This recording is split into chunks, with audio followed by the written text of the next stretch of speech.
Blessings, blessings, blessings, blessings be unto you. This is Mercedes Warrick, and welcome to the Sacredness of Healing, an affiliate program of sacredkey.com. Today I'm going to talk with you about desire, and this has been a topic that Spirit has put on my heart to talk with you about because there are so many different metaphysical and spiritual and religious connotations and definitions and requirements and all those things that we get ourselves twisted into around the word desire. And where I have personally come into in this place of divinity and real life living is that both can exist.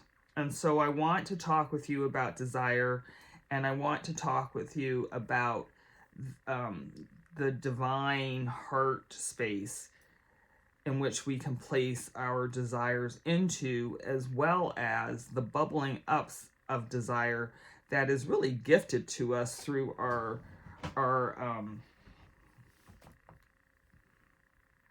divine insight, our co-creator, our God, our source, our intuitive intelligence. So, okay, let's get started. I'm going to put need, want, desire, neutrality, desire, want, need. So there's this continuum. And I view this continuum as sort of coming into the space of neutrality, where that's where we're really in a connectiveness with Holy Spirit, with our divine guidance. And we are in coherence with the God of our understanding. So whatever your belief system is, when we get into that sort of neutral space, which is the heart space in my view, when we get into there, that's a pathway or a gateway into just opening ourselves up to the creative possibilities of the all there is.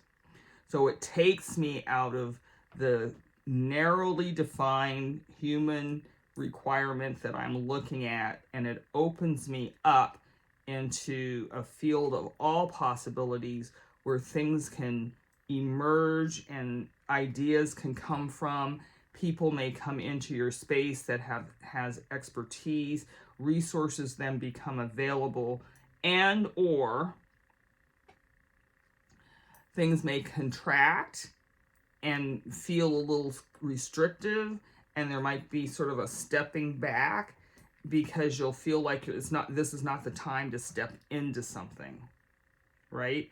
So it works both ways, but once we get into that space of neutrality, we're in the field of ultimate knowing that these are the actions, this is the space, everything is complete. What is here is for my divine well-being and the highest good. All right. A lot of times we talk when we talk in spiritual terms, we talk in this miraculous alignment, and the rainbows emerged and the fields bloomed, but there are times when we have to come into a space of contraction, a space of rest as well, and that can be a healing environment. So I just want to really make sure that we understand that. So in the need state, what has happened, and I'll use some examples, like I was in a townhouse that was an investment property, and I knew that when I moved in. So when the real estate market exploded in Las Vegas, it was time for him to sell and get his money out of his investment.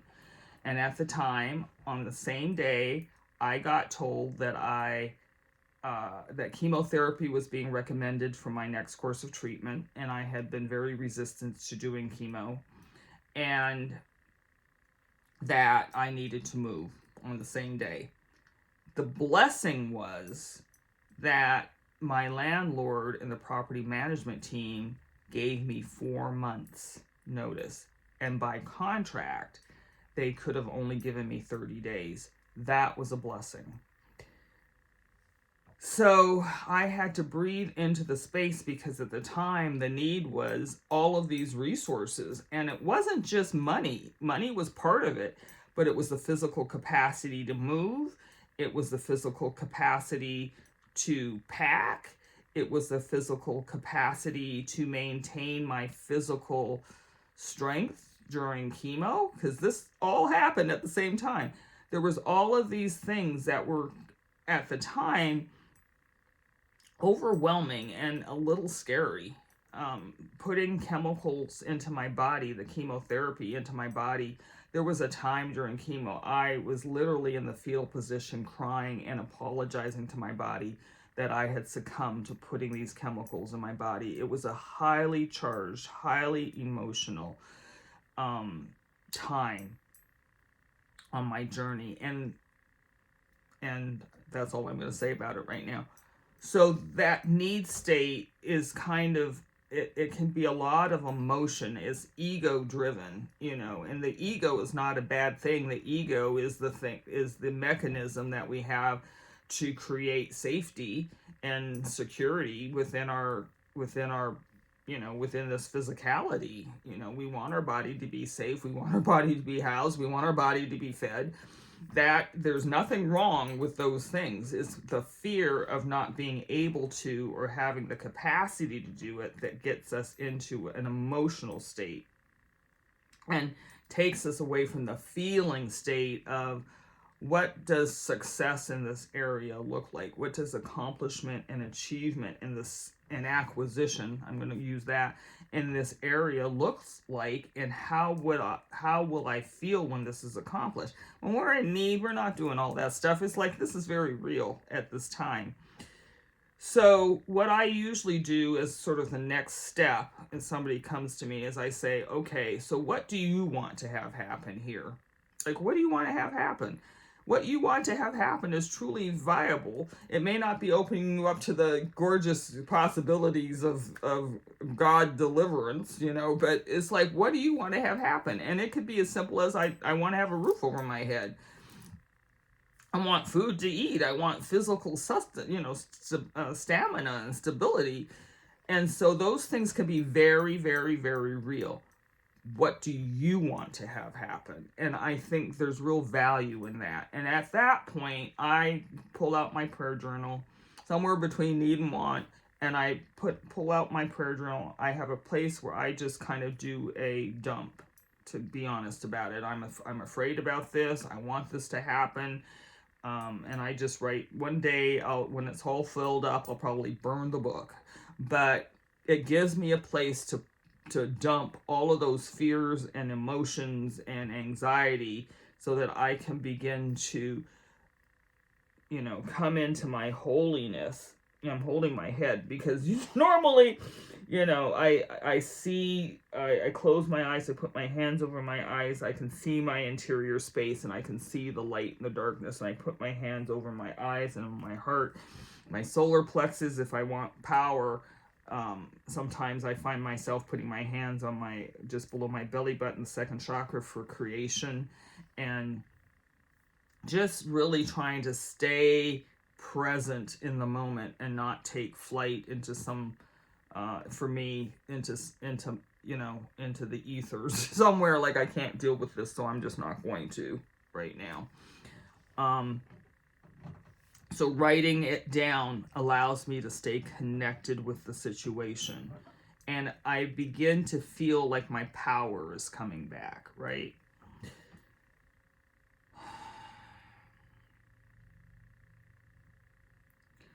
When I go through this, and I go through this process, what ends up happening is I say, I want this because, I want this because, I want this because, and I keep drilling it down. I want this because, and then the desire comes.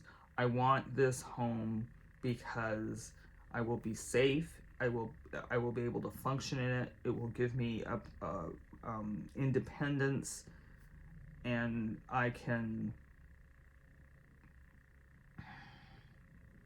sit out in the sun and enjoy my meals. These were some of the things that ended up coming, and it got me more. And again, you saw me close my eyes because it takes me into that interior space, and it got me more into my heart, which is the feeling. It's not the reactive state of the emotion. It is the feeling state of the heart. And in that feeling state, everything begins to calm down. I come into peace and I can breathe. I'm breathing to create.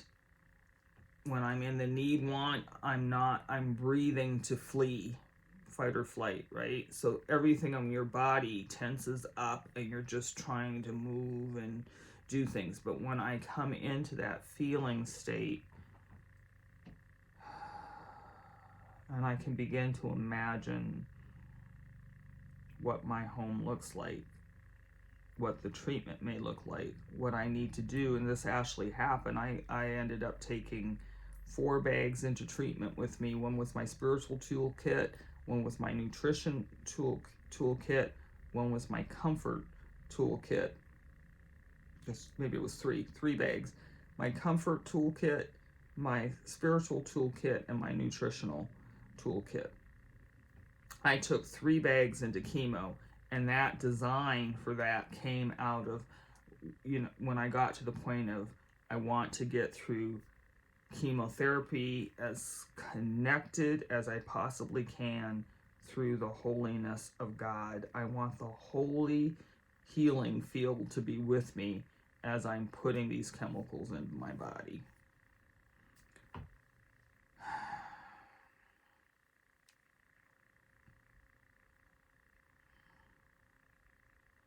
From there, I could get to neutrality, because from there, when I got to that point that I could see it, I could visualize it, I could feel it, I could come into a state of peace. My breathing has now become relaxed, and what I do with that is I place it into the neutral field of divine source.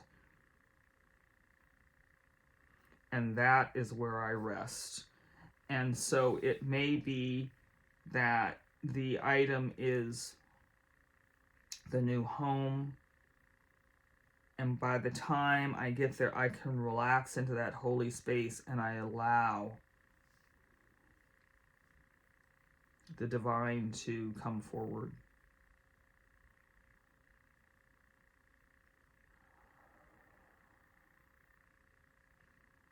As I do the discernment into the desire, and from desire into neutrality, often what comes is what you would be able to say, this is the secret seed that I'm planting to reap the fruit of a happy home, something like that. And that would be in my house, in my home, is filled with peace and happiness.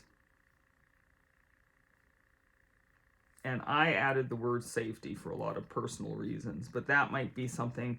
So when I think of my home, I'm not thinking about the need state of I need a house. Now I'm seeing my house as I am as God is.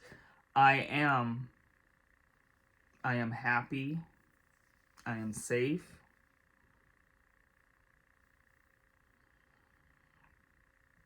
I have my sanctuary.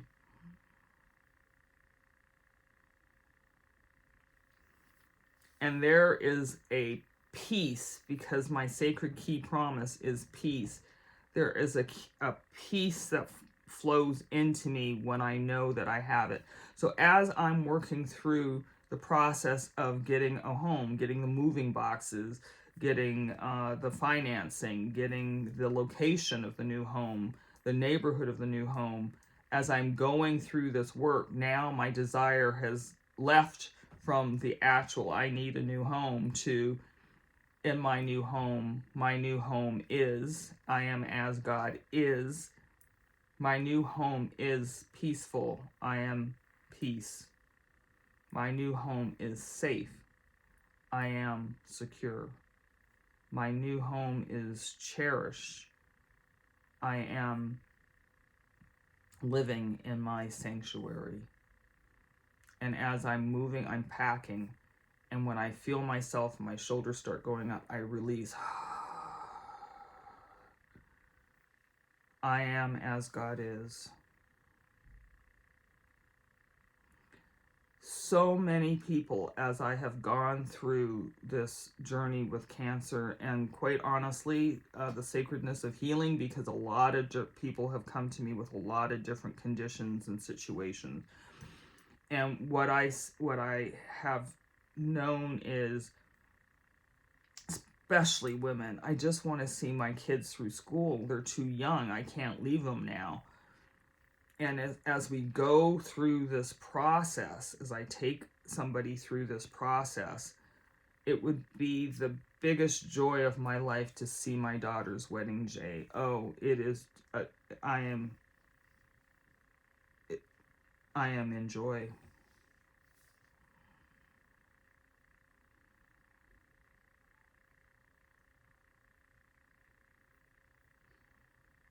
Other people, they want to make sure that their family is secure, and a lot of times I will have done my job, if I can leave my family, in a certain way, I will have done my job. How does that make you feel?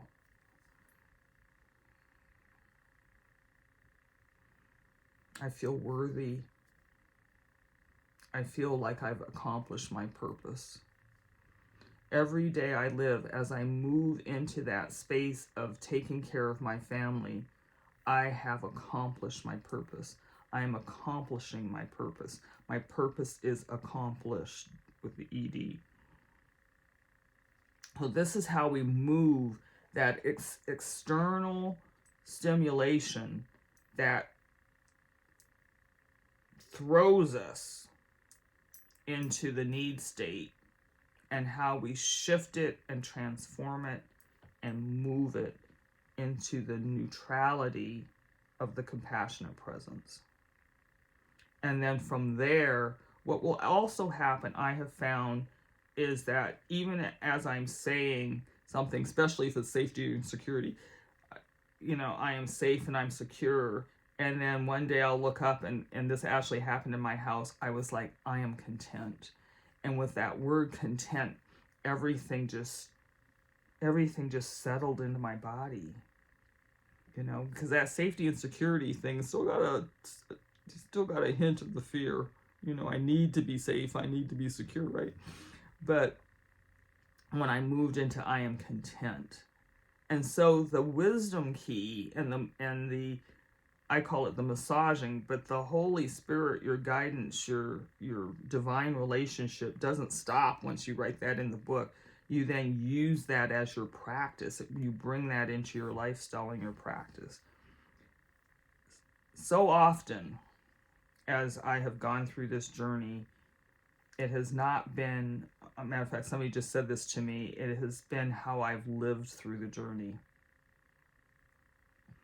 And that is always my thing, is how am I getting to my sacred key promise, which is happiness and peace. Yours will be different when you do your sacred key promise, but mine is happiness and peace.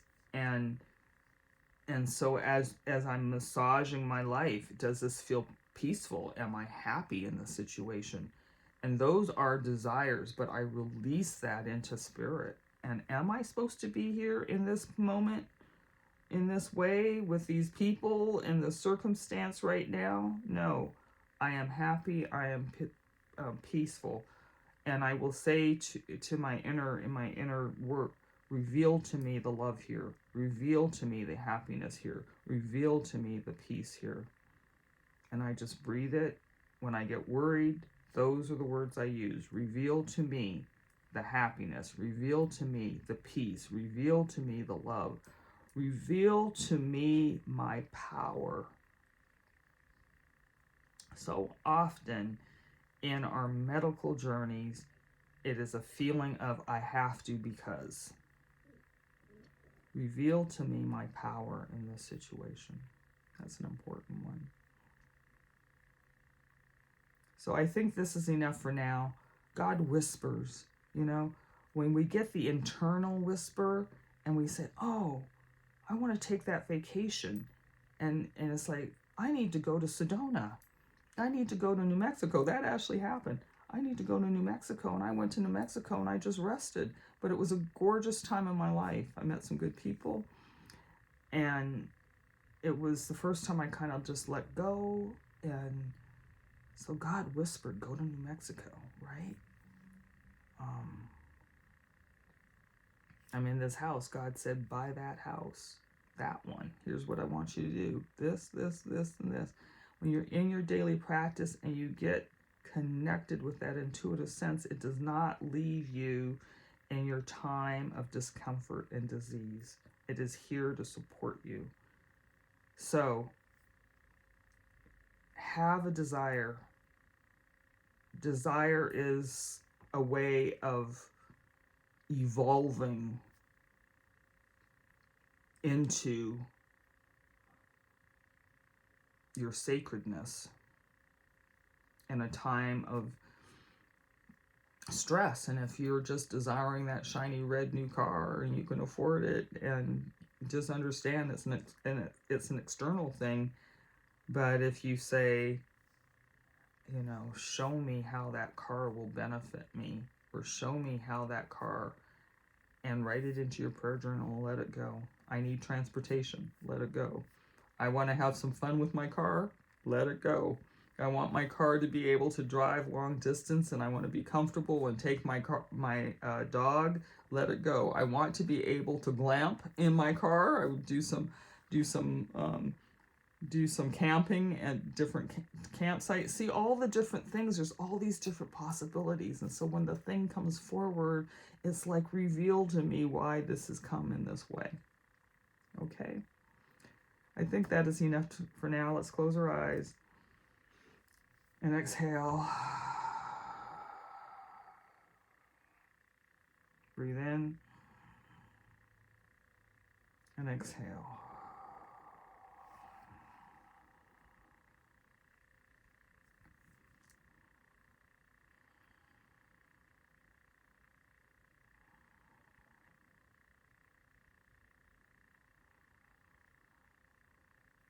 In through the nose and out through the nose, remembering breath.